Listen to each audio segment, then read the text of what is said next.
wrap up what is inside Donald Trump's head here about Ghislaine, which is that she comes from the same world that he comes from. So there is this sympathy. There is this, this person who knows this person who does this, and this is where the money moves and all that. That's Donald Trump's world. And it's no coincidence that Ghislaine has known Donald Trump for many, many, many years. Right. I'm Joanna Coles, back with Inside Trump's Head, Part 2 of the Ghislaine Maxwell Proffer transcripts, which, as I've said, is better than any thriller you are going to read this summer. It's your new beach reading. Take it for your long weekend, settle in and read all about the woman who is inside Trump's head this week. All right, Michael, we're going to pick up where we left off, still deep, knee-deep in this Ghislaine Maxwell transcript. But you're hearing that he's calling round, Donald Trump is calling round. I think she is, inside Trump's head is this week Ghislaine. And I think it's high pressure for him. And he's calling around and he's saying literally, what should I do about Maxwell? And I think it's divided on his in his mind, because he knows he will get flack. He knows it is actually not the politic thing to do. But at the same time, I think he wants to pardon her. I think he feels something for her, and in addition to owing her something because she delivered on what she had to do. He has never done anything inappropriate. He's a great guy, the greatest guy, and I never saw the birthday letter. No birthday letter, right? So. But he doesn't have to. I mean, he's gotten that now. He doesn't have to pardon her. But I was going to ask you about MAGA, because MAGA is split on this too. I think it is politically fraught for him to do this. But I think he will do this because he wants to do it, because he owes her, and because he feels some sympathy for her. So that's the interesting question. Why would he feel sympathy for her? Okay, well, why would he feel sympathy for her? Let's go back to the pardon culture of the Trump White House. He pardons rich criminals. Well, he pardoned January 6th. Okay, put that over rich. here. That's they weren't rich criminals. No, but they were. Remember. He was on trial for January 6th, and because he became the president of the United States, he could disappear that, and now he disappears all of the January 6th defendants or convicts because they bring up the question of January 6th again, and also because in some weird inverted sense of fairness, I think he believes, I got off for this, they should get off for this. But then there's this other category, and it is literally rich criminals. He has a feeling for these people, and he may identify with them because he's he is a rich criminal. Right. But there's more of a structural point here. And you have to see it. There's a whole, the layers around Donald Trump of the Trump circle, the loyalists in the Trump circle. And that probably includes, I don't know, there could be 100 people in this category. A lot of these people are making money off of, let's be perfectly blunt, selling pardons. Pardons for sale. And how do they make money from it? They go, if you want to pardon, if you're a rich criminal and you want to pardon, you go and hire one of these people for the express purpose. And this is not technically illegal. You're hiring someone to do a service for you, which is to represent you to the president. You're not on the president's payroll. You're not a government employee. You're an outside person who has a relationship with this White House and with President Donald Trump. So these are like lobbyists for people who are in jail who want pardons? Exactly. Okay. Now, the structural advantage to Trump is that this is how these people are paid, and they are paid in not only to achieve a pardon for someone, but they're paid for their loyalty to Donald Trump.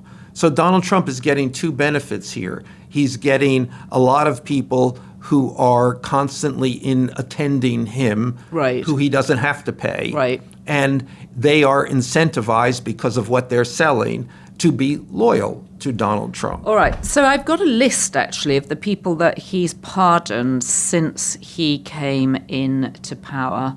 In his first administration, he granted 237 in the full 4 years. To date, already he's done 1,600. Now, most of those are January the 6th. But what stands out, Carlos Watson, do you remember him? I knew Carlos Watson. You knew Carlos Watson of Aussie media. I didn't know him. What disreputable person haven't I known? Because that was a white-collar crime. I mean, he pretended to be someone else. He had a company, and he tried to raise money through means that were fraudulent. Right. Okay. And yes, and why? And no, curiously, Carlos Watson is a liberal. That was his whole point. I mean, he went to Harvard, right? I don't know. He went to college anyway. That's I think he went to Harvard. But at any rate, he is a perfectly nice fraudster. A true white collar fraudster. Right.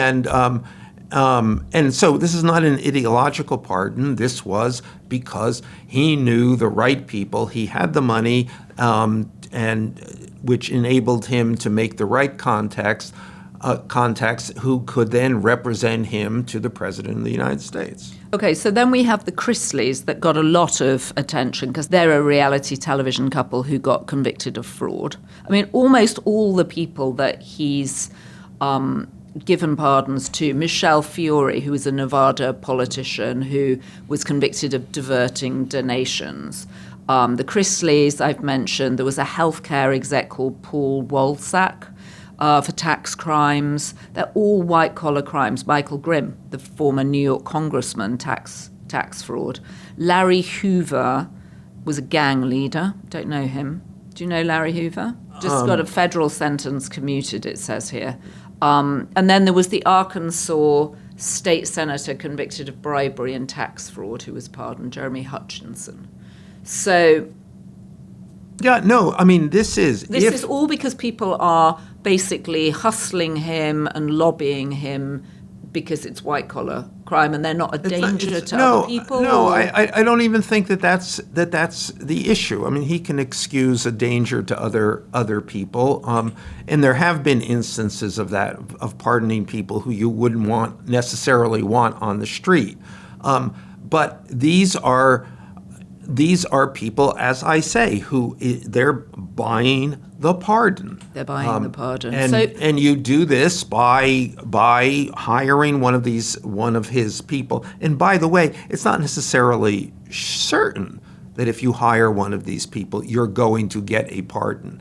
But it certainly puts you in the running. And it's how he gives work to friends. Yes, exactly. Okay, he gives work to friends. So what are the benefits here of pardoning Ghislaine? Well, as I say, I mean, he feels that he owes it to her, But she's done it now. I mean, so does he have to give her anything? No, I don't think he does. I mean, unless a deal has been made, and let's not discount that. Right. That a deal has somehow been communicated. After all, she has been moved from bad prison to good prison. Yeah, and also what was amazing, and I might have to do a dramatic reenactment here, was Todd Blanche and the way the interview ended. I think that the other thing is we don't know what she has. So if she did, in fact, leak the incriminating birthday message, which was the picture of the nude women with Donald Trump as a signature for her pubic hair. Yes, precisely. Maybe she has other things.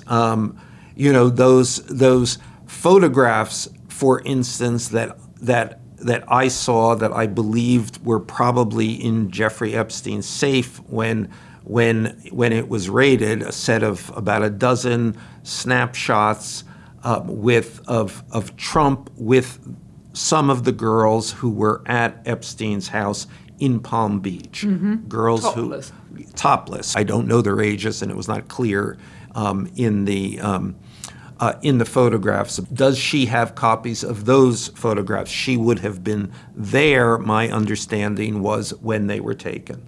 Right, all right. So I just want to read you the last bit. So this is Todd Blanche wrapping up the Proffer, as it's officially known, which you've reminded us. Well, I think it's very challenging to talk about everything we've talked about, and in 1.5 days or in just a period of hours. So I'll talk to Mr. Marcus, her lawyer, about kind of what we're going to do next, if anything. There's no, and I don't know, and I'm not being coy, I don't know yet. I don't know. So we have some work to do, i.e. he's going to go back and talk to Donald Trump, because this is all audience of one, as you're always saying. We'll do it with your lawyers to the extent we have questions or follow-up. And this has been very helpful. I think it was you, who kind of said you wanted to talk, but we gladly accepted it. So I do appreciate you being willing to meet with us, and I expect we'll be in touch soon. That's extraordinary, isn't it? That's the number 2 in the Justice Department to a woman who was convicted for 20 years of sex trafficking. Let's just bend over and I mean, it's just amazing to me. And this is why this stuff has to be passed line by line by line. It is riven with clues about the Epstein case. Completely. And actually, a good question is why they released it. Because, again, they had no obligation I to think release they released this. it because they thought nobody's going to read it. It's too long. Nobody's going to read it. Yes, and also the headlines are clear. Donald Trump did nice nothing guy, and nice inappropriate, a great guy, and no birthday letter. Okay, so the other thing I thought was really interesting in it was this settling of scores around women around Epstein. So we have her saying that basically Fergie, Sarah Ferguson, who was married, as we know, to Prince Andrew, long-term friend of Epstein. Let me preface that just a second, because one of the things that you get here, which you don't really get from any of the other accounts because they're not inside accounts, is the life of Jeffrey Epstein. Right. What is going on here, who he's courting, who he's seeing, how he is doing whatever it is that he does in a business context, which is still not exactly clear here. But you begin to see a greater picture of the life. And I mean, one of the things that you see is that what did he spend his time doing other than getting massages and happy endings? He spent his life looking for real estate, which is what she was part of. Right, she helps him at the beginning, right? They're introduced sort of on a blind date, and he says, I need to find a new apartment. She's looking for a place for a dad. They connect. Right. So he's buying these massive pieces of property, very expensive pieces of property, and then developing these massive, expensive pieces of property, of which she is a key player in. Now, where does the money come to buy these massive pieces of property? Some of these are huge. The island in the Caribbean, which she describes kind of as rustic. Right. And by the time they're finished, it's he's built a White Lotus set. Right. Although it was only $7 million, the island, right? Which I thought was quite low for an island in the Virgin Islands. Well, have you ever bought one? No, I haven't. Yes. I haven't bought one. I mean, because it's not really the land; it's the fact that you have to bring in everything to it. Yes, right? It's laying the utilities and all that stuff. It's tens of millions, if not $100 million to develop this island. Yeah. And then you have the property in New Mexico, the largest piece of privately owned property in New Mexico, the ranch, which Ghislaine then proceeds to fill with animals. So, and again, we don't know where does the money come to do this. We don't really see the business he's doing, but suddenly, he's buying this real estate. And that's one aspect of the life that you see. But then the other aspect is all these people that he's involved with who are clearly facilitating this life of inexplicable wealth and which is fueled on the back of this really talented social climbing. Yeah, really. Okay, so we've got Sarah Ferguson, married to Prince Andrew, who we know is a regular visitor to Epstein's mansion and to the island, and ended up doing a £12 million settlement over allegations that he'd slept with Virginia Giuffre, right? Fergie, his wife, according to Ghislaine Maxwell, is basically throwing herself at Epstein. Epstein, meanwhile, as we have said Inside Trump's Head a couple of weeks ago, throwing himself at Princess Diana. Okay, and let me just say that Fergie, we do know that Epstein bailed her out of a deep financial difficulty she is in at one point. Right, so she's giving him social cover and bringing Prince Andrew to him, again, as social cover and bait. And, you get these calls from people saying, oh, I've got Prince Andrew coming for dinner. Would you like to come? Because it's a way of luring people in because they want to meet Prince Andrew.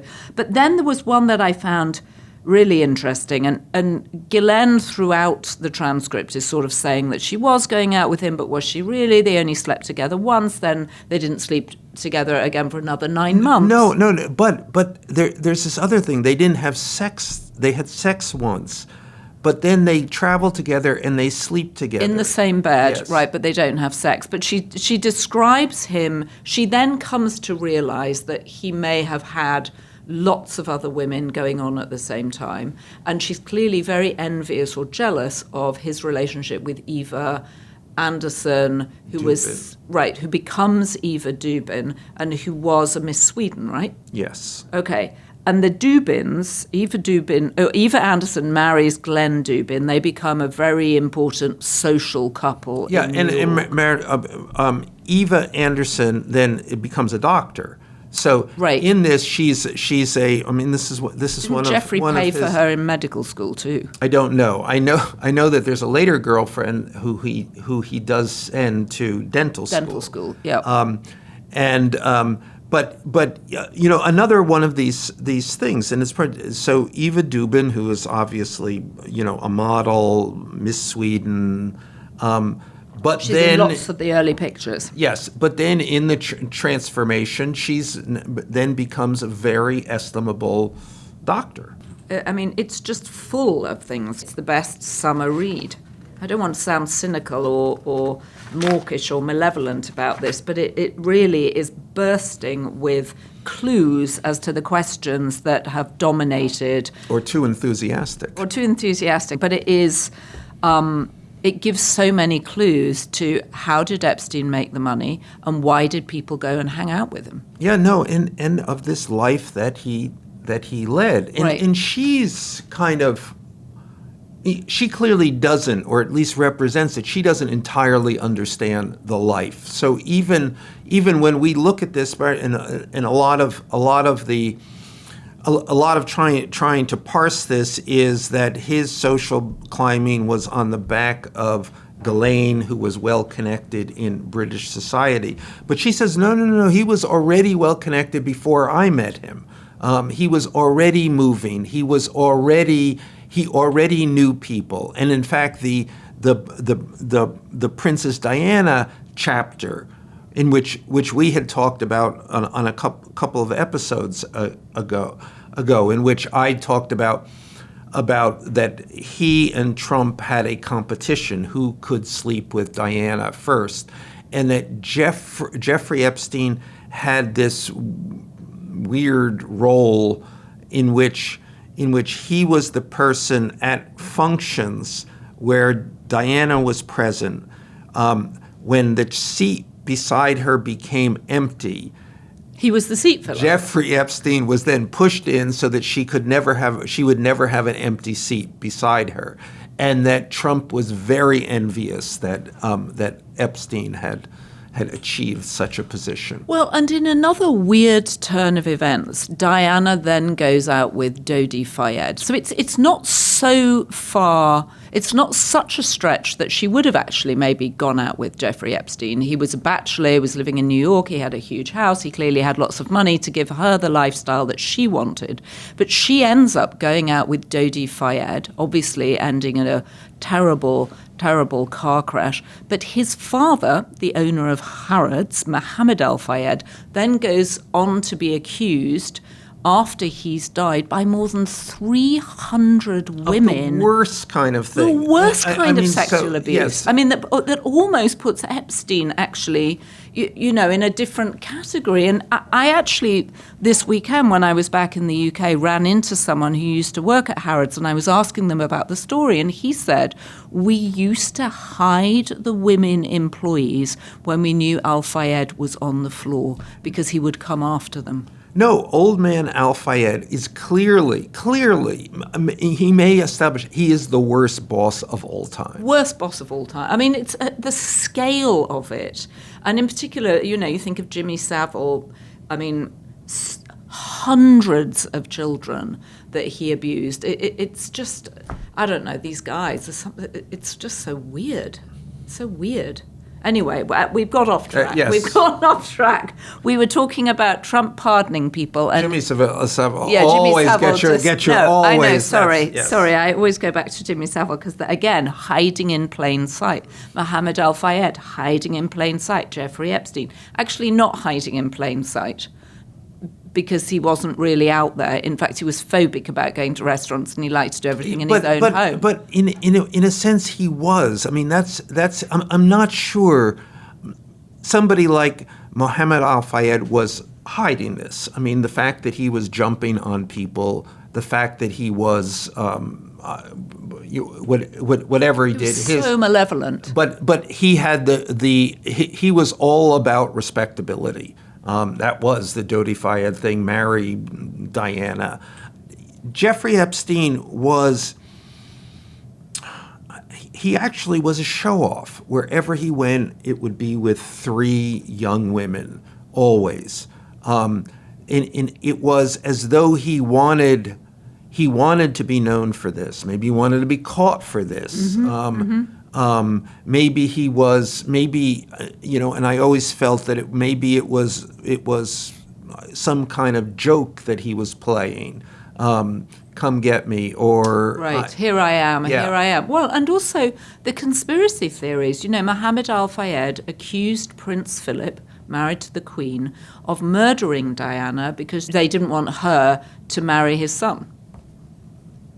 Yeah, no, in one of the things, one of the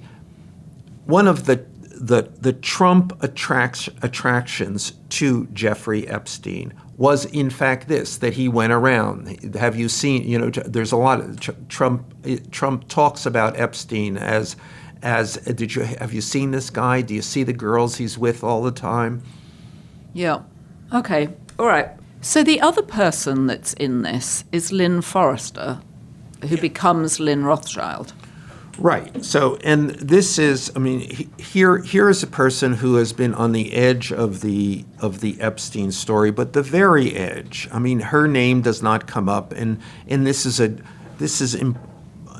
significant because the Epstein story is always cast by he's a pedophile. It's young women. It's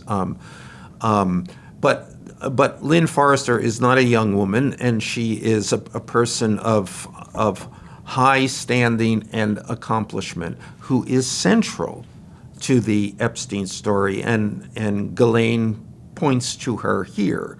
Her name is Lynn Forrester, but she marries a Rothschild, and she takes over the Rothschild bank. She is a banker. She takes over the bank. And who was she married to? Just remind me who she was married to first. Well, she was married to a guy by the name of Andrew Stein. That's right.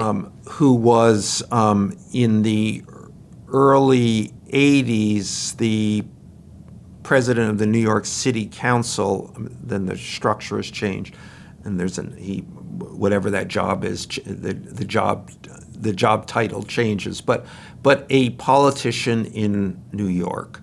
And in fact, Epstein negotiates Lynn Forrester's divorce from Andrew Stein. And the Ghislaine's implication is, I don't know this to be true, but her implication is that Jeffrey Epstein and Lynn Forrester had a relationship.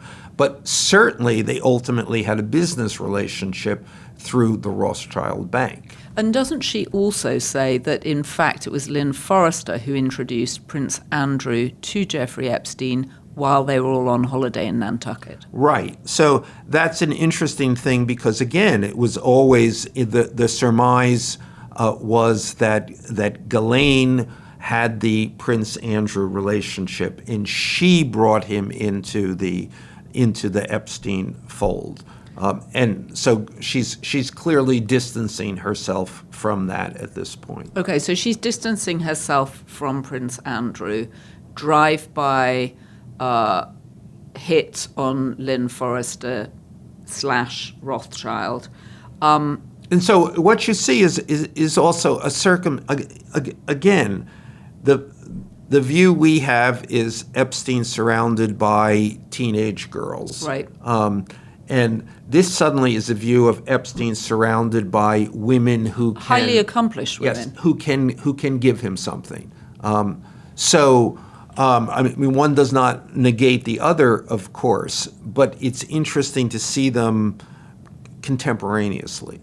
So one of the other reasons I found this transcript so fascinating was that it does have clues about his business or how she understood his business. And there is a remarkable exchange where she's talking with Todd Blanche and he's trying to understand how Jeffrey Epstein made his money. And she says, "He told me himself that he started a business where he looked for stolen money. So if somebody, let's see, I'm trying to think of some intelligent way to say it, but I can't think of anything. So let's say you have El Chapo." Okay, so pretty insane reference. Oh, God, I don't know where he comes from. But anyway, we've got El Chapo, and El Chapo's laundering money, or still, he's working with the Sinaloa cartel, and he steals money from the Sinaloa cartel, and he moves it to wherever. So he's got stolen money from the Sinaloa, goes to it. This didn't happen. And you're like, where does this come from? Extraordinary. Now, let me just, so the jail that Jeffrey Epstein died in was also the jail that housed El Chapo. Right. And in the rules of this jail, you could stay out of the general population if your lawyers were there, essentially babysitting you. And Epstein had lawyers that were there from morning till. So you're out of your cell as long as you have a lawyer coming to talk to you about your case. You can sit with the lawyers. Yes, you just exactly. have to pay the lawyers to sit there all day. Okay. Yes, and it's very hard to find that many lawyers to pay. So what Epstein's lawyers did was hire the same lawyers who babysat El Chapo.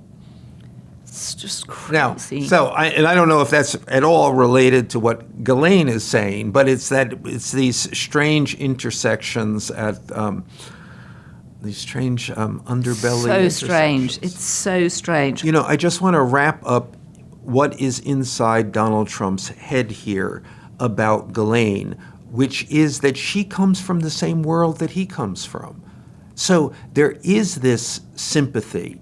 There is this, this person who knows this person who does this, and this is where the money moves and all that. That's Donald Trump's world. And it's no coincidence that Ghislaine has known Donald Trump for many, many, many years. Right, and he was friendly with her father. He must have looked at how his father ended up. No, and there is another aspect of this. So her father bought the Daily News, and that was a deal that both Epstein and Trump were involved in, and encouraging Robert Maxwell to buy the Daily News. Obviously, that would be good for Trump because he's a tabloid figure, and Epstein fancied himself a guy behind them, pulling the strings of the media. And Maxwell did buy it and then actually went into bankruptcy and everything bad happened. But even then, Epstein then helped Mort Zuckerman buy the Daily News out of bankruptcy. But so again, continuing this who knows who, where does the money flow, and there you'll find Jeffrey Epstein and Donald Trump. All right, so I'm going to dive into some comments because I promise we'll do it, and I'm always thrilled when people write to us, even when they write to us negatively, and I respond to as many as I can, but I can't always get to as many as we have because we have thousands. All right, this is from Pauline Brooks, 3221. Putin told Trump to get rid of mail-in voting. Trump tweets he wants to get rid of mail-in voting. What other orders did he get, and when will he implement? Any ideas? Well, what Putin said to me. Right, Yes. Okay, so, all right, to Michael. Trump was very quiet for some time when Elon Musk held court in the Oval Office with his son. Trump was very quiet, i.e. he wasn't talking all the time. Why? That's a good question. Well, he was fuming. Oh, he was fuming. That's from Joanne Newsom, He 5202. he was fuming. I mean, he's furious about this. What was this kid doing in the office? What was Musk doing? Yeah, and ultimately, What's happened to Elon? What are you hearing about what's happened to Elon? Well, Elon is, I suppose, running a business which is in some amount of turmoil. But what's happened to America's party? The new party that's going to take 10 I seats only at the know midterms. what I've read about this, which is that Elon seems to have gotten cold feet or thought better of this, or Vance has talked him off the cliff, or he's biding his time and waiting to see. They're all biding their time, aren't they? I mean, again, one looks at Trump and I know that this irritates the White House and it gets under his skin, but he doesn't look healthy. Your point that they assume he's just going to keel over one day, that this is not a long, slow decline, that it's full tilt until he stops, means that everybody is just waiting to pick up where he left off. I mean, I'm always skeptical of death watches. Well, and he looks very robust still. Because he may have slowed down, but he's still robust. It's kind of like a Hail Mary, that we have a problem here. This is a catastrophe. Donald Trump, how can we solve it? Well, Right. if he would only die. But I think that the truth is, as politicians and presidents get older and older, which they do because everybody kind of does. Well, but he's the oldest president we've ever had. Yeah, no. I mean, I think that we're seeing this, and we'll probably see we may very well see an even older president than that. And so the new norm is different. Old people at that age are not singularly healthy in the way that someone 20 or 30 years old, 30 years younger would be, and they carry on even with swollen ankles. And remember when people thought that it was a sign that Obama was getting older because he had grey hair, because the job turned him grey. Okay, now someone here, H. Vander P. 578 said that was not Putin in Alaska. How gullible the wild is. It was very easy to see. Putin, yes or no? I'm not even going there. Okay. It's not. Bit of a conspiracy theorist there, I think. I have a question, says Alicia Tomalino. I have a question. What does Rubio do to stop this insanity? I remember hearing Rubio express a very negative opinion of Putin. I have no idea what Rubio does. Apparently nothing at all. Nothing at all. Or if I had to look inside of Rubio's head, it's I will fix this all when I am president. Yeah, that's what I think too. He's just sort of sitting there biding his time, and he's as quiet as he can possibly be, right? Notice he says nothing. I was very struck when they had the leaders over sitting around the table, the European leaders, and J.D. Vance, who'd been so aggressive during the first Zelensky meeting, was clearly just silenced. Clearly Trump had said to him, do not speak. And there was a little row of them, Rubio, Hegseth, and none of them said anything. All right, final question. I hope you two bring in some professional psychologists who can explain the behaviour in more depth. It's so deeply rooted and there are so many causes and possibly various reasons for his behaviour. I love Michael's insights. I think you're an amazing interviewer, Joanna. Thank you for that. Didn't know that was coming. I would love to see someone guest with you that can give even deeper insight. Do we know anybody? We're as good as you get. We're as good as you get. Sorry about that. All right, Michael Wolff. So much fun to go inside Trump's head with you. I wouldn't want to go in there on my own. You know, I should send you. You should find a way to do that sometime. That would be very scary. I mean, I'm just trying to think. It really is worthwhile, to sit with him. Is it though? Yeah. No. It's an experience like no other. I have never met the man. I've never even been in a room with him, actually. Yeah, I know. Isn't that odd? I spent nearly 30 years in New York. I've never come across him, never been in the same room knowingly. Never went on the set of The Apprentice. He never called you at New York Magazine? Never called me at New York Magazine. Never called me at Hearst magazines. I don't know. There were a couple other people, I think, that got his call, but I received a lot of his calls to the magazine. Well, I think he'd probably much rather talk to you than me then. But I've never come across him, and I couldn't be more interested. Come across his children, but not him. Well, I think we should set you up. Michael Wolff, what fun. And onwards to our next episode next Tuesday. If you have been, thank you for joining us. Share this podcast with all your friends. Comment on YouTube. Please subscribe on YouTube and on Apple, Spotify, wherever you get your podcasts. Tell all your friends. Tell all the people in your office. Hell, tell all the people you don't like. Tell all your MAGA friends. Because we've read the transcript, so you don't have to. Thank you to our production team, Devon Rogerino, Anna von Ursen, and our editor, Jessie Millward. And as our First Lady, wherever she may be, would have us be,